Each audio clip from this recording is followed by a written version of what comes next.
একটা এসির কম্প্রেসর ভালো নাকি খারাপ, কোন কন্ডিশনে আছে, ওইটা মিটারের মাধ্যমে কীভাবে চেক করতে হয় আজকে আমরা ওইটা দেখব। প্রথমে এটা নবটা ঘুরিয়ে নিব কন্টিনিউটিতে। ওকে, তারপরে আমরা চেক করব এইখানে যে টার্মিনালগুলো আছে ওইগুলা ঠিক আছে কিনা। হ্যাঁ, প্রথমে স্টার্টিং রানিং চেক করলাম, এখানে পাওয়ার আছে 2.6। দেন স্টার্টিং কমন চেক করলাম, স্টার্টিং অ্যান্ড কমনের মধ্যে পাওয়ার আছে 2.1। দেন কমন অ্যান্ড রান চেক করলাম, এখানে আছে 0.5। তার মানে এটার যে ভিতরের কম্প্রেসরের যে টার্মিনালগুলো আছে সবগুলো একদম সচল অবস্থায় আছে, ভালো অবস্থায় আছে। এরপরে দেখবো কীভাবে যে বডিটা শর্ট আছে কি না।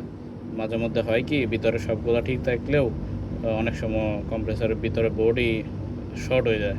তো ওইটা চেক করার জন্য কী করতে হবে, কমনটা এখানে যে কোনো একটা টার্মিনাল রাখতে হবে। রাখার পরে যে কম্প্রেসরের যে বডি আছে ওই কম্প্রেসরের বাইরে যে কোনো একটা জায়গায় চেক করলে হবে। তো আমি পাইপের মধ্যে চেক করলাম, কোনো রেসপন্স নাই, তার মানে এদের মধ্যে কোনো শর্ট নাই। নেক্সট, কোনো রেসপন্স নাই, তার মানে এদের মধ্যে কোনো শর্ট নাই। নেক্সট, ওকে, তার মানে এই কম্প্রেসরটা একদম ফুললি ওকে আছে, এটার মধ্যে কোনো ঝামেলা নেই। এভাবে আমরা চেক করতে পারি একটা এসির কম্প্রেসর এসি চালু না করে।